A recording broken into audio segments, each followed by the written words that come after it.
Hello दोस्तों, संकल्प की ऑनलाइन क्लास में आप लोगों का स्वागत है। और आज हम लेकर आए हैं खेल मनोविज्ञान का जो हमारा अध्याय चला है, तो इसकी प्रश्नोत्तरी है। और ये जो प्रश्नोत्तरी है ये आप लोगों का एक बुक रहती है जिसका नाम है यूथ कंपटीशन। अब उसमें रहता क्या है, उसमें जो भी जितने भी पेपर हैं जैसे टीजीटी हो गया, पीजीटी हो गया, केवीएस, एनवीएस, यानी कि जहाँ पर भी फिजिकल एजुकेशन संबंधी आप लोगों के जितने भी पेपर हुए हैं अध्यापक वर्ग के सभी के पर्सनों को यहाँ पर शामिल किया जाता है। तो यहाँ पर आप लोगों को दिया है कि जो आज का अध्याय है वो हमारा क्या है, खेल मनोविज्ञान है। और यहाँ मनोविज्ञान का खेलों से कैसे रिलेट करते हैं, कौन सी अवधारणा है, इसके ऊपर ही आप लोगों को प्रश्नोत्तरी दी गई है। चलिए देखते हैं। और ये आप लोग का टीजीटी, पीजीटी, केवीएस, एनवीएस के लिए इंपॉर्टेंट रहती हैं। तो चलिए चलते हैं। यहाँ पर आप लोग को दिया है खेल मनोविज्ञान के जनक किसे कहा जाता है। देखो, अगर आप लोग बात करते हैं कि केवल यहाँ पर आप लोग बात करेंगे मनोविज्ञान की, तो मनोविज्ञान के जो जनक होंगे वो आप लोग के कौन होंगे, अरस्तु होंगे। जबकि आप लोगों से यहाँ से पूछा गया है खेल मनोविज्ञान के जनक पूछा गया है। तो खेलों को आप ऐसे याद रख सकते हैं कि खेलों में आप लोग ग्राफ बनाते हैं। ग्राफ का मतलब ये होता है कि जैसे मैदान बनाते हैं, आप ऐसे याद रख सकते हैं। तो मैदान को एक ग्राफ के माध्यम से बनाते हैं, तो आप लोग ऐसे भी याद रख सकते हैं। तो जो खेल मनोविज्ञान है, तो मन का मतलब होता है, देखो मन है ना, क्योंकि मनोविज्ञान मतलब मन का विज्ञान हम कह सकते हैं, आत्मा का विज्ञान हम कह सकते हैं। तो यहाँ पर जो सही आंसर होगा वो कौन होगा, कोलीमन ग्राफित होगा। और देखो यहाँ पर आप लोगों को इसके अतिरिक्त भी ऑप्शन दिए गए थे। तो ऑप्शन इसलिए दिए जाते हैं क्योंकि जिससे आप लोगों का डाउट क्लियर हो जाए और फिर आप लोगों को ये पता लग जाए कि पर्सन कैसे बनते हैं। दूसरी कंडीशन ये भी रहती है कि देखो, हम लोग जो पर्सन आप लोगों को जो क्वेश्चन जब आप लोगों को के सामने पढ़े जाते हैं तो उसमें टाइम या ऑप्शन इसलिए पढ़े जाते हैं ताकि आप लोगों को अपना विश्लेषण करने का तब तक मौका मिले, तब तक हम लोग आप लोगों को सही आंसर बता रहे होते हैं। चलिए बात करते हैं क्वेश्चन नंबर 2 की। हालांकि इससे पहले हम लोग देख लेते हैं कि जो मनोविज्ञान की अवधारणा है, तो थोड़ी सी मनोविज्ञान के बारे में हम देख लेते हैं। तो यहाँ पर देखो मनोविज्ञान, देखो मनोविज्ञान वैसे तो हम लोग ये कह सकते हैं कि एक शब्द होता है जिसका नाम है साइकोलॉजी। तो साइकोलॉजी एक ग्रीक भाषा का शब्द है जिससे ये क्या है, मनोविज्ञान शब्द बना है। और इसमें साइकी का जो अर्थ होता है, यानी कि जो आप लोग का साइकी है, साइकी का अर्थ क्या होता है, आत्मा होता है। और हम डायरेक्टली ये कह सकते हैं। और जो आपका लोगस शब्द है, लोगस शब्द का मतलब होता है अध्ययन करना, तो इसीलिए साइकोलॉजी आप लोगों को दिया जाता है। तो यहाँ पर साइको मतलब यहाँ पर आप लोग मन का अध्ययन करते हैं, मतलब आत्मा का अध्ययन करते हैं। तो यहाँ पर अलग अलग क्या पूछा गया, जनक है।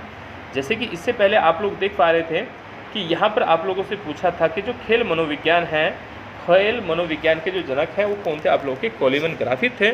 लेकिन यहीं पर आप लोग को जैसे साइकोलॉजी में पूछते हैं कि मनोविज्ञान के जनक किसे कहा जाता है, तो मनोविज्ञान के जनक कौन होते हैं, अरस्तु।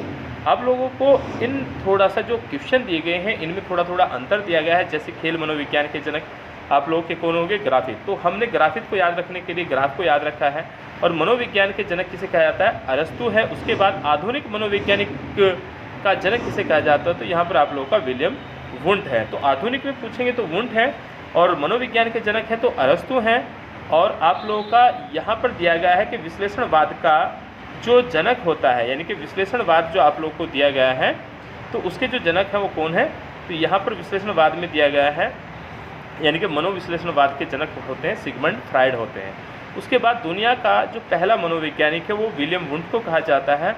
और विलियम वुंट ही आप लोगों के आधुनिक मनोविज्ञान के जनक होते हैं। जबकि अमेरिका में मनोविज्ञान का जनक विलियम्स जेम्स को कहा जाता है। चलिए, अब इसके बाद हमारा जो दूसरा प्रश्न रहता है वो कुछ इस प्रकार से रहता है। आप लोगों को यहाँ पर दिया गया है कि जो मनोविज्ञान है, मनोविज्ञान को क्या कहते हैं। जैसे कि हमने अभी बात की थी कि जो साइकोलॉजी नाम का शब्द है उससे इस शब्द की उत्पत्ति हुई है। और साइको का मतलब यहाँ पर एक शब्द दिया गया था जिसका नाम था साइकी, और साइकी का मतलब होता था आत्मा। तो हम ये कह सकते हैं कि ये आत्मा का विज्ञान होता है, यानी कि बी ऑप्शन आप लोगों का क्या होगा, सही होगा। ठीक है ना। तो यहाँ पर आप लोग का मनोविज्ञान को क्या कहते हैं, तो ये आप लोग का क्या, आत्मा का विज्ञान होता है। चलिए बात करते हैं नेक्स्ट, आप लोग के नेक्स्ट क्वेश्चन में देखते हैं। 3 नंबर में आप लोग को दिया गया है। देखो यहाँ पर यही पूछा गया जो हम अभी तक बात कर रहे थे कि साइको का अर्थ क्या होता है। देखो ये साइको नहीं, साइकी का अर्थ है। तो साइकी का अर्थ क्या होता है, आत्मा होता है। तो यहाँ पर जो सी ऑप्शन है वो आप लोगों का क्या होगा, सही होगा। चलिए बात करते हैं क्वेश्चन नंबर आप लोग के 4 की। तो 4 नंबर क्वेश्चन में आप लोग को दिया है कि दर्शन शास्त्री जो आदर्शवाद का जनक कहा जाता है, तो आदर्शवाद का जो जनक होता है, देखो आप लोगों को ऑप्शन में दिया है, जैसे अरस्तु है, जैसे रूसो है, जैसे आप लोगों का प्लेटो है, जैसे आप लोगों का डार्विन है। तो यहाँ आप लोग ऐसे याद रख सकते हैं। देखो याद रखने का अपना सबका लॉजिक होता है आदर्शवाद है ना, तो आदर्शवाद में आप लोगों ने देखा जैसे आप लोग पार्टी में जाते हैं, पार्टी वगैरह में जाते हैं, तो आप लोगों को अगर प्लेट में खाना दिया जाए तो आप लोगों को लगता है कि भाई आदर्शवादी हैं, तो आप ऐसे भी आ रख सकते हैं कि प्लेटो मतलब आदर्श है। तो आदर्शवाद के जनक किसे कहा जाता है, आप लोगों का प्लेटो को कहा जाता है। चलिए नेक्स्ट में क्वेश्चन देखते हैं, क्वेश्चन नंबर 5 को। तो यहाँ पर आप लोगों को देखो एक रिक्त स्थान दिया गया है और यहाँ पर कहा के अनुसार मस्तिष्क के विज्ञान द्वारा मनोविज्ञान को समझा जाता है। यानी कि ऐसी कौन सी अवधारणा है जिसमें ये कहा गया है कि आप लोगों का कि किसके अनुसार मस्तिष्क के विज्ञान द्वारा मनोविज्ञान को समझा जाता है। तो यहाँ पर आप लोग को जैसे ऑप्शन में आधुनिक है, आधुनिक मनोविज्ञान है, या 18वीं सदी है, जैसे आप लोगों का जेट से सुले है, जैसे आप लोगों का आरंभिक मनोविज्ञान है। तो आप लोग ऐसे समझ सकते हैं कि जो आप लोग का मस्तिष्क के अनुसार विज्ञान को मनोविज्ञान समझा जाता है, ये आप लोगों का क्या है, आधुनिक मनोविज्ञान की धारणा है। सॉरी, अब ये जो अवधारणा है ये क्या है, आप लोग की 18वीं सदी की, यानी कि 18वीं सदी में इस प्रकार की धारणा थी। तो ये जो हमने आधुनिक बताया, आधुनिक मनोविज्ञान यहाँ पर नहीं रहेगा, यहाँ पर क्या रहेगा आप लोगों का बी ऑप्शन सही रहेगा, 18वीं सदी रहेगा। चलिए बात करते हैं क्वेश्चन नंबर आप लोगों के नेक्स्ट की। तो यहाँ पर आप लोगों को दिया गया है कि मनोविज्ञान प्रशिक्षणों से आमतौर पर किस आयु का पता लगाया जा सकता है। तो आप लोगों को पूछा गया है कि जो मनोवैज्ञानिक होते हैं और वो प्रशिक्षण करते हैं तो आमतौर पर किसका पता लगाया जा सकता है। तो यहाँ पर आप लोग को जैसे काल कर्मिक आयु दिया गया है, जैसे शरीर रचना संबंधी दिया है, जैसे मानसिक दिया है, जैसे आप लोग का दैहिक आयु दिया है। तो देखिए मनोवैज्ञानिक मतलब मन है और मन मतलब मस्तिष्क है। तो यहाँ पर आप लोगों को याद रखना है कि मनोवैज्ञानिक जो प्रशिक्षण है उस पर आमतौर पर मानसिक आयु की गणना या पता लगाया जा सकता है। तो इसीलिए सी ऑप्शन इसका क्या होगा, सही होगा। चलिए बात करते हैं क्वेश्चन नंबर आप लोगों के 7 की। तो 7 नंबर क्वेश्चन में दिया है निम्नलिखित में से किस प्राचीन यूनानी दार्शनिक ने शारीरिक शिक्षा को युवाओं में नैतिक निपुणता लाने का साधन माना है। यानी कि डायरेक्टली हम ये कह सकते हैं नैतिक निपुणता लाने का साधन किसने माना है, ऐसे आप लोगों को याद रखना है। तो यहाँ पर जैसे आप लोगों को ऑप्शन में दिया गया है कि अरिस्टोटल हैं, जैसे सुकरात हैं, जैसे प्लेटो हैं, जैसे अरस्तु हैं। तो जो आदर्शवाद के जनकदाता हैं, तो आप लोगों को याद रखना है कि जो आदर्शवाद के जनकदाता हैं, आदर्शवाद का मतलब ये होता है कि नैतिक निपुणता आना, क्योंकि नैतिक अगर निपुणता आ जाती है तो इसे आदर्शवाद कहते हैं ना। तो आदर्शवाद हमने पढ़ा है तो इसलिए आप लोगों को क्या कहते हैं, प्लेटो को आप लोगों को याद रखना है। तो नैतिक निपुणता मतलब आदर्श, तो आदर्शवाद है, तो यहाँ पर आप लोगों का क्या रहेगा, प्लेटो ऑप्शन रहेगा। चलिए बात करते हैं क्वेश्चन नंबर नेक्स्ट की। तो यहाँ पर आप लोगों को क्वेश्चन नंबर 8 में दिया है कि एक मनोवैज्ञानिक किस पर काम करता है। तो एक मनोवैज्ञानिक किस पर काम करता है, जैसे मानव अक्षमता है, जैसे मानव व्यवहार है, जैसे आप लोगों का मानव शरीर व्यवहार है, जैसे प्रकृति की मानव समझ पर काम करता है। तो यहाँ पर आप लोगों को ध्यान रखना है कि शारीरिक व्यवहार पर काम नहीं करता, यहाँ पर केवल मानव के व्यवहार पर काम किया जाता है। तो यानी कि जो मनोविज्ञान है मन पर काम करता है, तो मन के अनुसार हम व्यवहार करते हैं। तो मानव के व्यवहार पर काम करता है कौन, मनोविज्ञान, यानी मनोवैज्ञानिक जो करते हैं मानव के व्यवहार पर काम करते हैं। तो इसका आंसर क्या होगा, आप लोगों का बी सही होगा। चलिए बात करते हैं नेक्स्ट नंबर क्वेश्चन की। तो यहाँ पर आप लोगों को दिया है कि खेल ही जीवन सिद्धांत किसका है।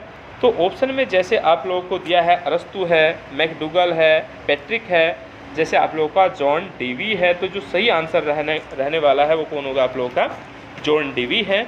क्योंकि आप लोग इसे ऐसे भी याद रख सकते हैं कि खेल जीवन है, खेल जीवन है। अब खेल कौन खेलेगा, जिसमें जान होगी। अब जान होगी तो जॉन डेवी याद रख सकते हैं। चलिए बात करते हैं क्वेश्चन नंबर आप लोग के 10 की। तो यहाँ पर नेक्स्ट क्वेश्चन में आप लोग को दिया गया है कि मनोवैज्ञानिक फ्रायड, जो हम बात कर रहे थे सिगमंड फ्रायड, मनुष्य के भीतर मनुष्य को क्या मानता है। तो यहाँ पर आप लोगों से पूछा है कि मनुष्य के भीतर मनुष्य को क्या मानता है। तो देखो इन्होंने जो मन है उसकी 3 अवधारणा बताई हैं, जिनमें इदम है, अहम है, परम अहम है। तो लेकिन यहाँ पर आप लोगों से पूछा गया है कि इन तीनों अवधारणा में से इसने मनुष्य के भीतर मनुष्य को क्या माना है। तो मनुष्य के भीतर मनुष्य का मतलब होता है अहम होता है, ठीक है ना। तो यहाँ आप लोगों का क्या होगा, बी ऑप्शन आप लोगों का सही होगा। चलिए बात करते हैं क्वेश्चन नंबर आप लोगों के 11 की। तो 11 नंबर क्वेश्चन में आप लोगों को दिया है कि सिगमंड फ्रायड जनक माने जाते हैं। जैसे कि इससे पहले आप लोगों को वहाँ पर कुछ मनोवैज्ञानिक दिखाए थे। तो यहाँ पर आप लोगों को दिया गया है कि जैसे प्रेरणा सिद्धांत है, जैसे संता का सिद्धांत है और जैसे आप लोगों का मनोविश्लेषणात्मक सिद्धांत है, तो यहाँ पर आप लोगों को मनोविश्लेषणात्मक सिद्धांत के जनक हमने प्रतिपादक पहले ये आप लोगों को बताया हुआ है। तो यहाँ पर क्या होगा, मनोविश्लेषण के सिद्धांत का जनक इन्हें माना जाता है, क्योंकि इन्होंने रेचन की अवधारणा दी थी। इन्होंने क्या दिया था, रेचन की अवधारणा दी थी। चलिए बात करते हैं, या रेचन की अवधारणा को इन्होंने अपनाया था, हम ऐसे याद रख सकते हैं। चलिए नेक्स्ट में बात करें क्वेश्चन नंबर आप लोगों के 12 के। यहाँ पर दिया है, कौन सा दर्शन अनुभव को जीवन व सफलता की कुंजी मानता है। यानी कि इनमें से ऐसा कौन सा दर्शन है जो अनुभव को जीवन की सफलता की कुंजी मानता है, यानी कि जिसे अधिक अनुभव होगा वो ज़्यादा सफल होगा, ऐसे हम लोग मानते हैं। तो यहाँ पर आप लोगों को ऑप्शन दिया है, जैसे उपयोगिता है, जैसे आदर्शवाद है, जैसे यथार्थ है, जैसे आप लोगों का अस्तित्ववाद है। तो आप लोगों को ये पता है कि अनुभव कब होता है, जितना भी आप उपयोग करेंगे अनुभव इतना ही होगा यहाँ पर, इसीलिए आंसर क्या होगा आप लोगों का ए सही होगा, उपयोगितावाद होगा। चलिए बात करते हैं क्वेश्चन नंबर नेक्स्ट की। तो यहाँ पर आप लोगों को 13 नंबर क्वेश्चन में दिया गया है कि खेलों में, देखो यहाँ पर आप लोगों को दिया गया है कि खेल जो हमारे हैं, खेलों के पुनरावर्ती सिद्धांत को किसने, ये प्रतिपादित था यहाँ प्रस्तावित, चलो प्रस्तावित भी यहाँ पर चल जाएगा, खेलों के पुनरावर्ती सिद्धांत को किसने प्रस्तावित किया था। तो आप लोगों को याद रखना है कि खेल का सिद्धांत है और यहाँ क्या पुनरावर्ती है, दोबारा से करना हमारा पुनरावर्ती कहलाता है। तो यहाँ पर आप लोग को, जैसे आप लोग को ऑप्शन में दिया है कार्ल ग्रोस दिया है, जैसे आप लोगों का स्टैनली हॉल दिया है, जैसे आप लोग का मैकडूगल दिया है, जैसे आप लोग का फ्रायड दिया है। तो यहाँ पर आप लोगों का क्या रहता है, स्टैनली हॉल रहता है, यानी कि पुनरावर्ती का जो सिद्धांत है वो किसका है, आप लोगों का स्टैनली हॉल का है। और इसी सिद्धांत को यानी कि स्टैनली हॉल ने ही क्या दिया था, आप लोगों का अतिरिक्त ऊर्जा का सिद्धांत भी इन्हीं का है। यानी कि आप लोगों से ये पूछ लेता है कि अतिरिक्त ऊर्जा का सिद्धांत किसका है, या हम ये कह सकते हैं पूर्व कथन का सिद्धांत भी कहा जा सकता है। जो देखो आप लोग को याद रखना है, जो स्टैनली हॉल है वो अतिरिक्त ऊर्जा का सिद्धांत इनका है, आप लोग का पूर्व कथन का सिद्धांत इन्हीं का है।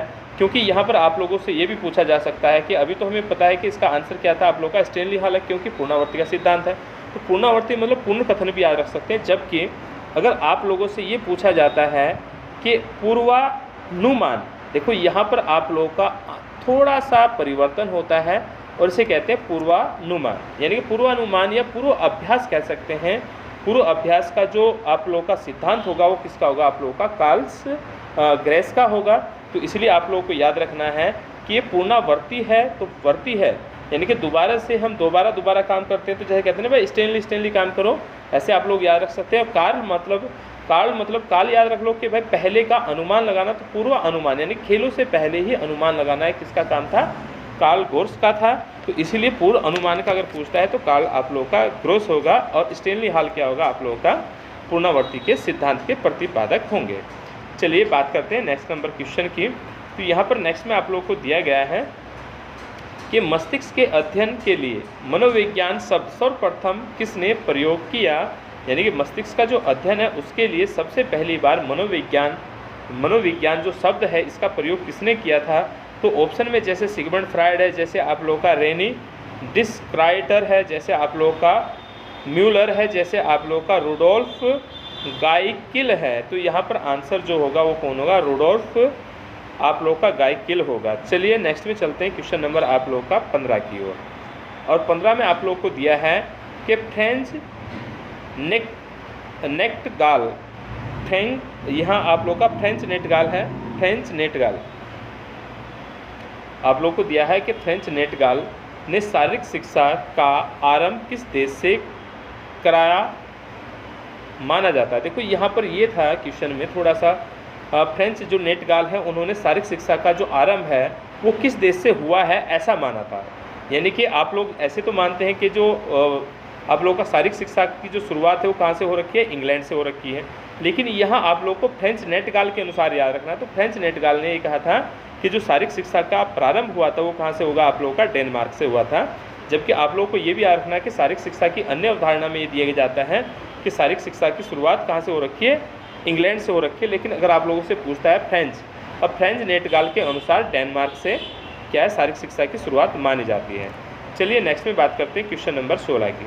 तो 16 में दिया है वह कौन सा दर्शन है जो सत्य तक पहुंचाने के लिए वैज्ञानिक पद्धति उपयोग पर जोर देता है। तो आप लोग को दिया गया यथार्थ है, आदर्श है, व्यवहार है, प्रकृतिवाद है। तो यहाँ पर सबसे पहले तो आप लोग को ये ध्यान रखना है कि प्रश्न में क्या पूछा गया है। तो यहाँ पर आप लोगों को पूछा है सत्य तक पहुँचाने के लिए वैज्ञानिक पद्धति पूछा गया है। किसका प्रयोग करते हैं, तो यहाँ पर यथार्थवाद का प्रयोग करते हैं। ठीक है ना, यथार्थवाद का जो सिद्धांत होता है उसमें यही कहा गया है कि जो सत्य तक पहुँचाने के लिए एक काम करे उसे क्या कहते हैं, यथार्थवाद कहते हैं। चलिए बात करते हैं क्वेश्चन नंबर 17 की। किसने कहा है कि बाल्य अवस्था की अंकुरित पत्तियों का खिलौना ही खेलना है, यानी कि बाल्य अवस्था में अंकुरित पत्तियों का खिलौना ही खेलना है, ऐसा किसने कहा है। तो ऑप्शन में जैसे दिया है जोन्स गट्समट है, और जैसे आप लोगों का स्पेंसर एवं सीलर हैं, जैसे फ्रोबेल है, जैसे स्टेनली हॉल है। तो स्टेनली हॉल का हमने अभी पढ़ा, अतिरिक्त ऊर्जा का सिद्धांत अभी पढ़ा है। उसके बाद आप लोगों का जॉन गट्समट्स ने ये कहा था, ये जो अवधारणा है यानी कि ये जो परिभाषा है ये किसने दी है, जॉन्स गट्समट्स ने दी है। और इन्होंने ये कहा है कि बाल्य अवस्था की अंकुरित पत्तियाँ का खिलौना ही खेलना है।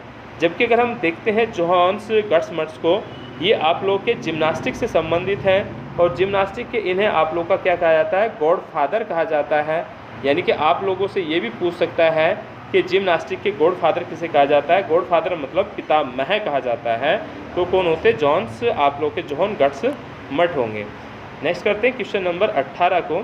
तो 18 में दिया है किशोरावस्था में व्यक्ति का बर्ताव इससे प्रभावित होता है, यानी कि जो आप लोग को ये ऑप्शन दिए हैं आपको ये बताना है कि किशोरावस्था में जो बच्चे का क्या होता है, व्यवहार होता है, वो इनमें से सबसे अधिक किससे प्रभावित होता है। तो ऑप्शन में जैसे परिवार है, जैसे समकक्ष समूह है, जैसे स्कूल है, जैसे समुदाय है।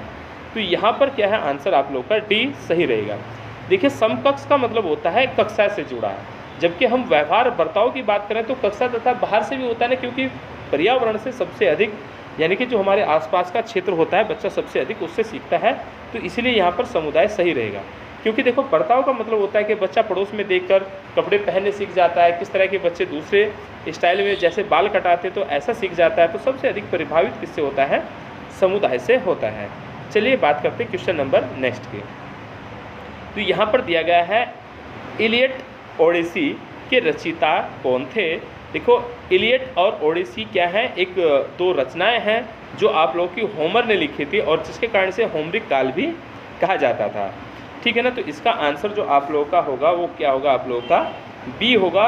और ये जो आप लोगों के होमर है ये आप लोग को याद रखना है कि ये यूनान के कवि थे। तो हम याद रख सकते हैं यूनान के क्या है, ये आप लोग के कवि हैं जिनकी दो रचनाएं हैं जिसका नाम है इलियड और ओडिसी। ठीक है, अब चलते हैं नेक्स्ट में। अब आप लोगों को दिया है क्वेश्चन नंबर 20 और ये हमारा अंतिम प्रश्न होगा यानी कि क्वेश्चन होगा। यहाँ पर दिया है कि खेल खेड़ा, देखो खेड़ा की जगह पर यहाँ पर क्रीड़ा है, खेल क्रीड़ा है। ये क्रीड़ा से बल, गति, संतुलन के कौशल, नैतिकता और संवेगों पर व्यक्ति का नियंत्रण करता है। यह कथन किसका है, व्यक्ति, यानी कहने का मतलब ये है कि खेल क्रीड़ा से व्यक्ति गति, अब गति संतुलन यानी कि अपनी गति पर तो नियंत्रण करता है, साथ में वो कौशल और नैतिकता और संवेग पर भी नियंत्रण करता है।